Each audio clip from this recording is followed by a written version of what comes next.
दोस्तों, कहानी की शुरुआत होती है जर्मनी के एक छोटे से द्वीप हेल्गोलैंड को दिखाते हुए, जहां 513 लोग अपनी जिंदगी गुजार रहे थे क्योंकि पूरी दुनिया में एक खतरनाक वायरस फैल गया था, जिसकी वजह से काफी सारे लोग मारे गए और जो बचे हुए लोग हैं वो ज़ॉम्बीज़ बन गए। इन ज़ॉम्बीज़ से बचने के लिए ये लोग हेल्गोलैंड आइलैंड पर आ गए और यहाँ धीरे धीरे इन 513 लोगों ने अपनी एक सोसाइटी बना ली और खेती वगैरह करके अपनी जिंदगी गुजारने लगे। लेकिन खाने पीने का सामान काफी कम था, इसलिए इस आइलैंड पर केवल 513 लोग ही रह सकते थे और अगर एक भी मेंबर यहाँ बढ़ गया तो इन लोगों को काफी दिक्कत हो सकती थी। इसलिए जब भी इस आइलैंड पर कोई बच्चा पैदा होता था तब वोटिंग के जरिए उस इंसान को चुना जाता था जो अपनी जान दे सके, ताकि आइलैंड पर लोगों की आबादी कंट्रोल में रह सके। वहीं अब हम एक बोर्ड पर सभी सर्वाइवर के नाम के आगे कुछ पॉइंट्स लिखे हुए देखते हैं, जो इन्हें तब मिलते हैं जब ये कोई अच्छा काम करते हैं और इस तरह इनका नाम ऊपर बढ़ता रहता है। लेकिन अगर किसी इंसान ने गलत काम किया तो उसका नाम नीचे चला जाता है। इस आइलैंड के लोगों को मैनेज करने के लिए काउंसिल कमेटी भी है, जिसकी सुपीरियर बिएट्रिस नाम की एक लेडी होती है। इसके बाद हमें 15 साल आगे की कहानी को दिखाया जाता है, जहाँ पूरे शहर के लोग एक हॉस्पिटल में आए हुए होते हैं क्योंकि आज एमिली नाम की एक लड़की अपने बच्चे को जन्म देने वाली है। इस पूरे सीन को लोला नाम के एक रिपोर्टर अपने कैमरे में रिकॉर्ड कर रहे थे। अब रूल के हिसाब से जब कोई बच्चा पैदा होता है तो किसी दूसरे इंसान को अपनी जान देनी होती है, इसलिए एमिली के पिता खुद अपनी जान देने का फैसला करते हैं और एक चट्टान से कूद जाते हैं। वहीं हॉस्पिटल में एमिली एक बच्चे को जन्म देने के बाद दूसरे बच्चे को भी इस दुनिया में ला रही होती है क्योंकि उसे जुड़वा बच्चे पैदा हुए थे। ये देखकर बिएट्रिस एक बार फिर काउंसिल कमेटी की मीटिंग रखती है और सभी लोगों से इस बारे में बात करती है। काफी देर तक सोचने के बाद ये लोग वोटिंग करने का डिसाइड करते हैं ताकि वोटिंग के जरिए पता चल सके कि किस इंसान को सैक्रिफाइस करना है। अब दूसरी तरफ हम क्रिश्चियन और हेनरिक नाम के दो दोस्तों को देखते हैं जो बोर्ड पर अपनी रैंकिंग देख रहे थे। क्रिश्चियन की रैंक 511 नंबर पर थी। ये देखकर वो काफी परेशान हो जाता है और हेनरिक से कहता है कि अगर मुझे मारने के लिए चुना गया तो मैं अपनी जान नहीं दूंगा। लेकिन हेनरिक उसे वार्न करते हुए कहता है कि पिछली बार एक आदमी ने इस तरह से बचने की कोशिश की थी, पर इन लोगों ने उसे जबरदस्ती पिंजरे में कैद करके समुंदर में फेंक दिया था। इसके बाद हम 512 नंबर पर मौजूद एलिसे नाम की एक बुजुर्ग लेडी को देखते हैं, जिसकी अब काफी उम्र हो चुकी थी, इसलिए सभी लोग उसे बिल्कुल यूजलेस समझते थे। वही सबसे आखिरी पोजीशन यानी 513 रैंक पर जिस शख्स का नाम होता है वो था एटियन, जो कि एक वर्कर है और उसे सब लोगों ने क्रिमिनल घोषित कर दिया है। इसके बाद सीन शिफ्ट होता है मारेक और उसके बेटे लाइनस पर। ये दोनों एक लैब में उसी वायरस की वैक्सीन बनाने की कोशिश कर रहे थे। वहीं दूसरी तरफ हम जूडिथ नाम की एक लेडी को देखते हैं जो यहाँ के अथॉरिटीज में से एक थी। कुछ देर के बाद वो मारेक के साथ शहर के सभी लोगों को दवाइयाँ देने के लिए जाती है और जब ये दोनों एटियन के घर पहुँचते हैं तब इन्हें देखकर एटियन की वाइफ लीसा जूडिथ पर गुस्सा करने लगती है और उससे कहती है कि उसकी वजह से एटियन जैसा एक हार्ड वर्किंग इंसान लिस्ट में आखिरी रैंक पर आया है और इसलिए इन्हें सजा के तौर पर राशन भी कम मिलता है। ये सुनकर जूडिथ उसे जवाब देते हुए कहती है कि एटियन ने दवाई चोरी की थी, इसलिए उसे क्रिमिनल माना गया है। लेकिन लीसा उसे समझाने की कोशिश करती है कि वो सिर्फ मेरे लिए दवाई चोरी कर रहा था क्योंकि डॉक्टर ने उसे दवा देने से मना कर दिया था। इसके बाद सीन शिफ्ट होता है एमिली पर, जो अपने कमरे में सो रही थी। तभी यहाँ एलिसे आकर चुपचाप उसके बच्चे को उठाकर अपने साथ ले जाने लगती है, पर तभी एमिली की आंख खुल जाती है और वो जल्दी से उससे अपना बच्चा छीन लेती है क्योंकि उसे लग रहा था कि एलिसे वोटिंग के चक्कर में उसके बेबी को नुकसान पहुंचाना चाहती है, पर वो उससे कहती है कि मैं ऐसा कभी नहीं करूंगी। इधर मारेक अपने लैब से दवाई छुपा कर लाता है और उसे लोरे नाम की एक लेडी को दे देता है, पर उसे ये सब करते हुए जूडिथ देख लेती है, इसलिए वो जल्दी से सुपरमार्केट में मौजूद बिएट्रिस के पास जाती है और मारेक ने जो किया वो सब बता देती है। पर बिएट्रिस उसे कहती है कि तुम ये बात किसी को मत बताना क्योंकि इस वक्त हमें मारेक की जरूरत है, लेकिन एक दिन हम उसे सजा जरूर देंगे और उसके बाद मैं उसकी जगह तुम्हें दे दूंगी। इन दोनों की ये सब बातें क्रिश्चियन और हेनरिक भी सुन रहे होते हैं कि तभी यहाँ पर एक बच्चा गिर जाता है और उसका सारा सामान टूट जाता है। ये देखकर हेनरिक को एक आइडिया आता है और वो क्रिश्चियन से कहता है कि यही रैंक बढ़ाने का सबसे अच्छा मौका है, तुम जल्दी से जाकर उस बच्चे की मदद करो ताकि लोगों की नजरों में तुम ऊपर उठ सको।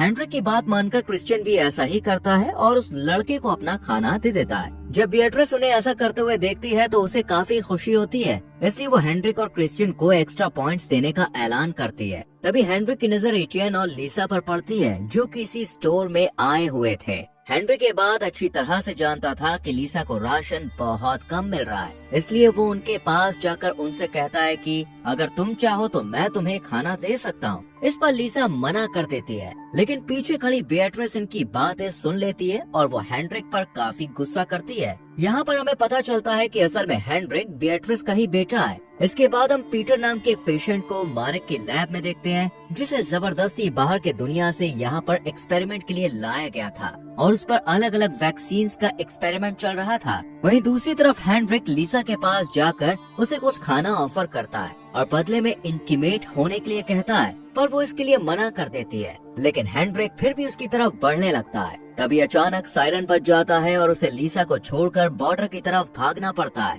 क्योंकि वो एक सोल्जर है। यहाँ पर हम देखते हैं कि कुछ लोग आइलैंड में घुसने की कोशिश कर रहे हैं, जिन्हें सोल्जर्स की लीडर मिया वापस लौटने को कहती है, पर वो उसकी एक बात नहीं मानते और बैरियर काटने लगते हैं। और ये देखकर मिया एक आदमी को शूट कर देती है और फिर सभी लोग वापस जाने लगते हैं। लेकिन हेनरिक अपने मजे के लिए एक एक करके सभी को शूट कर देता है। अब वोटिंग का दिन आ जाता है और सभी लोग एजियन के खिलाफ वोट करते हैं, यानी अब उसे अपनी जान देनी होगी। पर लीसा ऐसा बिल्कुल नहीं चाहती थी, इसलिए वो हॉल में बैठे हुए सभी लोगों से कहती है कि मेरा हस्बैंड बेगुनाह है, बस वो तो मेरे लिए दवाइयाँ ला रहा था। साथ ही इस बात का भी खुलासा करती है कि उसने हेनरिक को मारने के लिए वोट किया था, क्योंकि उसने खाने के बदले लीसा के साथ इंटीमेट होने की बात कही थी। ये सुनकर हॉल में जितनी भी लेडीज मौजूद होती हैं, वो हेनरिक के खिलाफ बोलने लगती है। इसलिए बेatrice को ना चाहते हुए भी हेनरिक को आइलैंड से निकालना पड़ता है। इसके बाद सीन शिफ्ट होता है लैब पर, जहाँ ज्यादा एक्सपेरिमेंट की वजह से अब पीटर की मौत हो चुकी थी।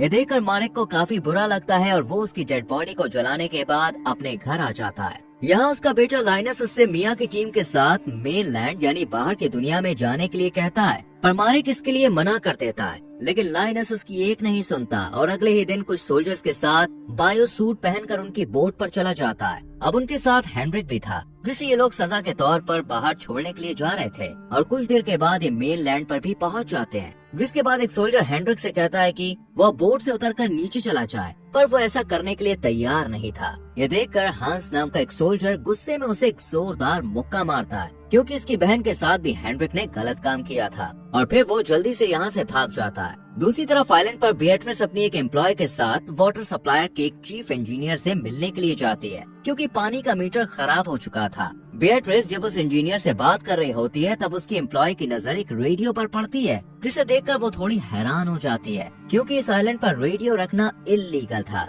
अब चीफ मीटर को ठीक करने के बाद बेatrice से अपनी वाइफ को भी इस आइलैंड पर लाने की रिक्वेस्ट करता है, लेकिन वो मना कर देती है। इधर सभी सोल्जर लाइनस को बोट पर रुकने की कहकर पूरे शहर में घूमने के लिए निकल जाते हैं, जहां उनकी मुलाकात अर्ल नाम के एक आदमी से होती है। ये सोल्जर्स उसे खाने का कुछ सामान देते हैं और इसके बदले में अर्ल इन्हें 2 बड़े बड़े बॉक्सेस और कुछ दवाइयाँ देता है। वहीं दूसरी तरफ लाइनस, जो कि इन सभी सोल्जर का बोट पर इंतजार कर रहा था, लेकिन वक्त बीत जाने के बाद भी ये जब नहीं आते, तो वो बोट से उतरकर आसपास घूमने के लिए चला जाता है, जहाँ उसकी मुलाकात मोजिक नाम के एक आदमी से होती है। वो लाइनस को एक दवाई की बोतल देकर कहता है कि मेरे पास एक शिप है जिसमें ऐसी कई सारी दवाइयाँ हैं, तुम अगर इन्हें पीना चाहते हो तो मैं तुम्हें दे सकता हूँ। ये सुनकर लाइनस मोजिक के साथ उसके शिप पर चला जाता है, जहाँ मोजिक उसे काफी सारी दवाइयाँ दिखाता है, पर वो लाइनस के सामने एक शर्त रखता है और उससे कहता है कि इनके बदले तुम्हें मुझे और मेरे दोस्तों को अपने आइलैंड पर लेकर जाना होगा। जिसके बाद बोट से काफी सारे लोग बाहर निकल आते हैं। ये देखकर लाइनस बिना टाइम वेस्ट किए फौरन यहाँ से भाग जाता है। इधर ये सभी सोल्जर बोट की तरफ आ रहे होते हैं कि तभी एक आदमी आकर एक सोल्जर पर अटैक कर देता है, लेकिन सही वक्त पर बाकी सोल्जर उसे शूट करके मार देते हैं और किसी तरह बोट तक पहुँच जाते हैं। पर यहाँ लाइनस मौजूद नहीं होता है। इससे पहले कि ये उसे ढूंढ पाते, काफी सारे सिटीजन इनकी तरफ आने लगते हैं, जिस वजह से ये लोग लाइनस को लिए बिना ही फौरन यहाँ से निकलने लगते हैं। पर बोट की आवाज सुनकर लाइनस जल्दी से शिप से बाहर निकल आता है और भागते हुए बोट पर कूद जाता है, पर उसके पीछे पीछे मोजिक भी आ जाता है, जो बोट पर चढ़ने की कोशिश करता है, लेकिन सोल्जर उसे शूट करके मार देते हैं कि तभी उनकी नजर लाइनस के सूट पर जाती है, जो कि अब फट चुका था। उसके फटे हुए सूट को देखकर सोल्जर्स को लगता है कि कहीं वो इन्फेक्टेड ना हो गया, इसलिए वो उसे एक इंजेक्शन देकर यहीं बेहोश कर देते हैं और आइलैंड पर वापस लाने के बाद उसे लैब में क्वारंटीन कर देते हैं। इसके बाद यहाँ मारेक अपने बेटे से मिलने के लिए आता है। तब लाइनस उसे मोजिक द्वारा दी गई दवाई दिखाता है और उसे जो कुछ भी शिप पर हुआ वो सब बता देता है। ये सुनकर मारेक जल्दी से उस दवाई को टेस्ट करता है और उसे पता चलता है कि ये असली वैक्सीन है। इसलिए वो बियाट्रिस के पास जाकर उसे दोबारा अपने सोल्जर्स को उस शिप पर भेजने के लिए कहता है ताकि ज्यादा से ज्यादा दवाई को यहाँ लाया जा सके। पर बियाट्रिस इसके लिए मना कर देती है क्योंकि पिछली ट्रिप में उसका बहुत ज्यादा नुकसान हो गया था। इधर हम मेनलैंड में अर्ल के गार्ड्स को देखते हैं जहाँ उन्हें पानी में मॉजिक की लाश मिलती है और उसके हाथ में उन्हें एक दवाई की बोतल भी मिलती है, जिसे देखने के बाद अर्ल अपने गार्ड्स को ऐसी और दवाइयाँ ढूंढने का ऑर्डर देता है। वहीं दूसरी तरफ हम हेनरिक को देखते हैं जो शहर में इधर उधर भटक रहा था। तभी उसे रास्ते में वेल्मा नाम की एक लेडी दिखाई देती है जो लोगों को कुछ न कुछ देकर उनकी मदद किया करती थी। हेनरिक उसके पास जाकर उससे फ्लर्ट करने लगता है और वेल्मा उससे खुश होकर उसे अपने असिस्टेंट के तौर पर रख लेती है। इसके बाद वेल्मा हेनरिक को एक थिएटर में लेकर जाती है जो कि असल में उसका घर था। इसके बाद वो हेनरिक के सामने बार बार अर्ल का नाम लेने लगती है, जिस पर वो उससे अर्ल के बारे में पूछता है, लेकिन वेल्मा उसे कुछ नहीं बताती है। जैसी रात होती है हेनरिक मौका मिलते ही वेल्मा को मार देता है और उसका सारा सामान लेकर यहाँ से निकल जाता है। दूसरी तरफ बियाट्रिस लीसा से मिलने के लिए जाती है और उसे एक जॉब ऑफर करते हुए कहती है कि अगर तुम मुझे इस शहर की सारी जानकारी लाकर दोगी तो इसके बदले मैं तुम्हें और तुम्हारे हस्बैंड को एक अच्छी जिंदगी दे सकती हूँ। ये सुनकर लीसा बहुत ज्यादा खुश हो जाती है और इस जॉब के लिए मान जाती है, पर असल में ये सिर्फ बियाट्रिस का एक प्लान था। इधर लैब में लाइनस की जगह अब जूडिथ को काम में लगा दिया जाता है और जब वो अर्ल के द्वारा दिए गए उन 2 बड़े बॉक्सेस को खोल कर देखती है तो उसमें एक आदमी और एक लेडी को कैद करके रखा गया होता है, जिन पर अब मारेक वैक्सीन का एक्सपेरिमेंट करने वाला था। इससे पहले कि वो कुछ कर पाता यहाँ लैब में एक सोल्जर की डेथ हो जाती है और उसके पूरे शरीर पर लाल निशान बन जाते हैं, यानी वो वायरस से इन्फेक्टेड हो चुका था। वहीं जब लाइनस अपनी बॉडी को देखता है तो उसे भी सेम वैसा ही निशान नजर आते हैं, जिन्हें देखकर वो बहुत ज्यादा डर जाता है, लेकिन इसके बारे में किसी को नहीं बताता है। इसके बाद हम काउंसिल की एक मीटिंग को देखते हैं जहां बियाट्रिस उस पेशेंट की मौत का जिम्मेदार मिया को ठहराते हुए कहती है कि उसने अपनी टीम को सही तरह से प्रोटेक्ट नहीं किया था, इसी वजह से वो सोल्जर इन्फेक्टेड हो गया। इसलिए बियाट्रिस उसके 100 पॉइंट्स कम कर देती है और उसे सजा के तौर पर जेल में काम करने के लिए भेज दिया जाता है। तभी इसी हॉल में मौजूद लोला की बेटी फियोना अचानक खांसने लगती है, जिसे देखकर सभी को लगता है कि शायद वो भी वायरस से इन्फेक्टेड हो गई है। इसलिए सभी लोग यहाँ से भाग जाते हैं, पर असल में फियोना प्रेग्नेंट थी, लेकिन उसकी अभी तक शादी नहीं हुई थी, इसलिए उसके बच्चे को इल्लीगल माना जाएगा। इसी डर की वजह से वो अपने बॉयफ्रेंड टॉम के पास जाती है, पर टॉम उससे वादा करते हुए कहता है कि वो उसका और उसके होने वाले बच्चे का ख्याल रखेगा। जिसके बाद हमें लैब का सीन दिखाया जाता है जहाँ एक्सपेरिमेंट की वजह से अब उन दोनों पेशेंट्स की हालत बहुत ज्यादा खराब हो रही थी और इन्हें देखकर मारेक जूडिथ से कहता है कि हमारे पास ज्यादा वक्त नहीं है, इसलिए हमें जल्द से जल्द वैक्सीन बनानी ही होगी।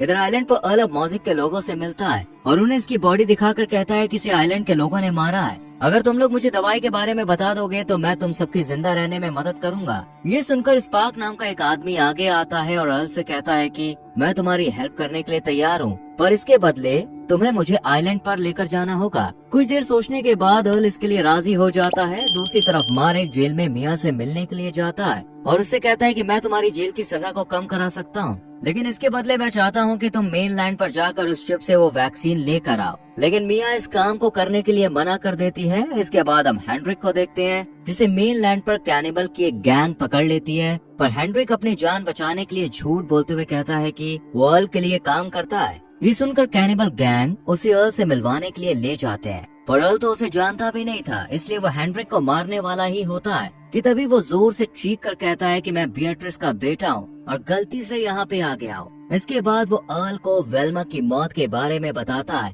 कि वो वायरस की वजह से मारी जा चुकी है, लेकिन अर्ल पहले से ही सारी सच्चाई जानता था, इसलिए वो हेनरिक से कहता है कि तुम्हें आइलैंड से निकाला गया था और वेल्मा की मौत की वजह वायरस नहीं बल्कि तुम हो, तुमने उसकी जान ली है। ये सुनकर हेनरिक के पसीने छूट जाते हैं क्योंकि वो समझ चुका था कि उसके साथ बहुत बुरा होने वाला है, इसलिए वो अपनी जान बचाने के लिए आइलैंड के सभी सीक्रेट्स और डोर्स के बारे में अर्ल को बता देता है, जिससे खुश होकर वो हेनरिक को मारने का इरादा कैंसिल कर देता है। वहीं अब हम एक काउंसिल मीटिंग को देखते हैं जहां वाटर सप्लायर के इंजीनियर की वाइफ काइसो का इंटरव्यू लिया जाता है क्योंकि उसे दवाइयों के बारे में बहुत ज्यादा जानकारी थी। लेकिन तभी कमेटी मेंबर्स को पता चलता है कि एक दूसरी कैंडिडेट ने भी इंटरव्यू के लिए अप्लाई किया है जिसका नाम डेनियला है। जेनियला असल में एक सर्जन है, इसलिए कमेटी मेंबर काइसो की जगह जेनियला को सिलेक्ट करते हैं और फिर उसे इस आइलैंड पर बुलाया जाता है। पर उसकी शिप में दूसरी गैंग के 2 लोग छुप कर आ जाते हैं। इधर अपनी वाइफ को सिलेक्ट ना होता देख इंजीनियर को बहुत बुरा लगता है, इसलिए वो मेनलैंड पर जाने का फैसला करता है। लेकिन बियट्रिस उसे ऐसा करने से मना कर देती है क्योंकि वो पूरे आइलैंड पर इकलौता इंजीनियर था जो वाटर सिस्टम को ठीक कर सकता था। दूसरी तरफ अब एटियन को बियट्रिस की मदद से विंड मिल में नई जॉब मिल जाती है, जहाँ काम करने के दौरान उसे एक शराब की बोतल मिलती है जिसे वो अपने बॉस को दे देता है, जिसके बाद बॉस उस बोतल की सारी शराब पी लेता है और नशे की हालत में ही काम करने के लिए चला जाता है। इतने में ही यहाँ इंजीनियर भी हाथ में हथौड़ा लेकर आ जाता है और गुस्से में विंड मिल की सभी मशीनों को तोड़ने लगता है। ये देखकर बॉस जल्दी से उसे रोकने के लिए सीढ़ियों से ऊपर जाने की कोशिश करता है, पर तभी उसका पैर फिसल जाता है और उसका पैर टूट जाता है, जिसके बाद उसे इलाज के लिए हॉस्पिटल में लाया जाता है और फिर मारेक उसकी सर्जरी करता है। पर सर्जरी के दौरान उसकी नजर जेनियला पर पड़ती है तो वो देखता है कि वो बहुत ज्यादा घबरा रही है, इसलिए वो इसकी वजह पूछता है। तब जेनियला उसे बताती है कि वो कोई सर्जन नहीं है, बस उसने ये सब किताबों में पढ़ा था। साथ ही वो मारेक से ये भी कहती है कि उसे पता है कि लाइनस इन्फेक्टेड है और इसलिए वो उसकी मदद भी करना चाहती है, पर मारेक उसकी सच्चाई किसी को ना बताए। इससे पहले कि मारेक कुछ कह पाता, यहाँ जूडिथ आ जाती है और उसने इन दोनों की सारी बातें सुन ली थी, इसलिए वो मारेक से कहती है कि मैं अब लाइनस के बारे में सबको बता दूंगी कि वो इन्फेक्टेड है। लेकिन तभी जेनियला पीछे से उस पर अटैक करके उसे मार देती है, जिसके बाद मारेक और जेनियला मिलकर उसकी लाश को पानी में फेंक देते हैं। इसके बाद सीन शिफ्ट होता है फियोना पर, जिसका मिसकैरेज हो गया था, और जब मारेक उसे देखने के लिए जाता है तब फियोना की माँ उससे कहती है कि प्लीज तुम इसके बारे में बियट्रिस को कुछ मत बताना, और इसके लिए मारेक भी मान जाता है। इधर बियट्रिस जब लैब में जाती है तो उसे दीवार पर एक टूटा हुआ दांत रखा हुआ दिखाई देता है, जिसे देखकर वो समझ जाती है कि ये दांत किसी और का नहीं बल्कि जूडिथ का है। इसलिए वो फौरन मारेक के पास जाती है और उसे जूडिथ के बारे में बात करते हुए कहती है कि वो कहीं गायब हो गई है और मुझे लगता है कि उसे गायब करने के पीछे तुम्हारा ही हाथ है। इस पर मारेक उसे बड़ी ही चालाकी से जवाब देता है कि मैं जानता हूँ कि तुम मुझे नुकसान नहीं पहुँचा सकती क्योंकि तुम्हें मेरी जरूरत है। ये सुनकर बियट्रिस शांत हो जाती है और कुछ देर सोचने के बाद कहती है कि वो जूडिथ की मौत का इल्जाम इंजीनियर पर डाल देगी और लीसा की मदद से कुछ झूठे सबूत लोगों को दिखाकर ये साबित कर देती है कि जूडिथ की मौत का जिम्मेदार इंजीनियर है। इसके बाद हम एटियन को देखते हैं, जिसे अब विंड मिल का नया इंचार्ज बना दिया गया था। ये बात जब बॉस को पता चलती है तो वो गुस्से में एटियन के घर जाता है और उससे कहता है कि तुमने मुझे जानबूझकर शराब की बोतल दी ताकि मेरे साथ वो एक्सीडेंट हो जाए और तुम मेरी जगह ले सको।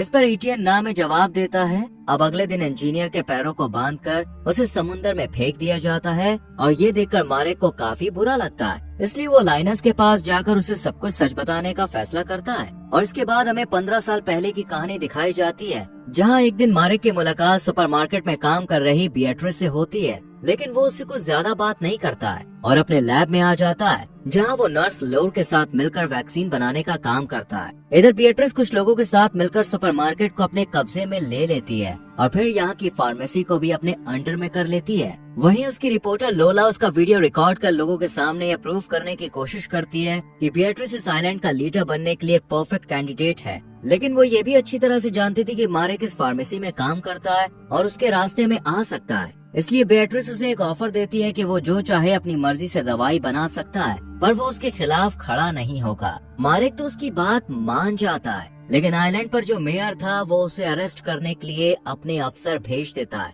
पर बियट्रिस बड़ी ही चालाकी से उसे ही फंसा देती है। इसके बाद सीन शिफ्ट होता है मारेक की वाइफ पर, जो कि मेनलैंड पर रहकर वैक्सीन बना रही होती है कि तभी कुछ गुंडे यहाँ पे आकर उसे मार देते हैं। वहीं दूसरी तरफ बियट्रिस लोर को आइलैंड की आबादी को कंट्रोल रखने के लिए सिर्फ 513 लोगों को ही यहाँ रखने के लिए कहती है। पहले तो लोर इसके लिए मना करती है क्योंकि उन्हें आधे से ज्यादा आबादी को मारना होगा, लेकिन जब बियट्रिस उसे धमकाती है तो वो इसके लिए राजी हो जाती है और फिर एक एक करके सभी लोगों को वायरस का इंजेक्शन लगाया जाता है और इस तरह कई लोग मारे जाते हैं, जबकि कुछ की रिपोर्ट्स चेंज कर उन्हें पॉजिटिव दिखाकर आइलैंड से बाहर निकाल दिया जाता है। ये देखकर मारेक जल्द से जल्द वैक्सीन बनाने का फैसला करता है ताकि लोगों को बियट्रिस की सच्चाई बता सके, पर इस बात को 15 साल बीत गए थे। इसके बाद सीन प्रेजेंट में शिफ्ट होता है जहाँ लाइनस की मौत हो चुकी थी और अब मारिक अपने पूरे कन्फ्यूजन को रिकॉर्ड कर देता है, लेकिन जेनियला आकर उस टैब पर गोली चला देती है क्योंकि वो अर्ल की गैंग मेंबर है। इधर अर्ल अब अपनी आगे की प्लानिंग शुरू करता है और इसी के साथ ये सीरीज यहीं खत्म हो जाती है। तो दोस्तों आपको कैसी लगी ये सीरीज कमेंट करके जरूर बताएं, वीडियो को लाइक और शेयर करें।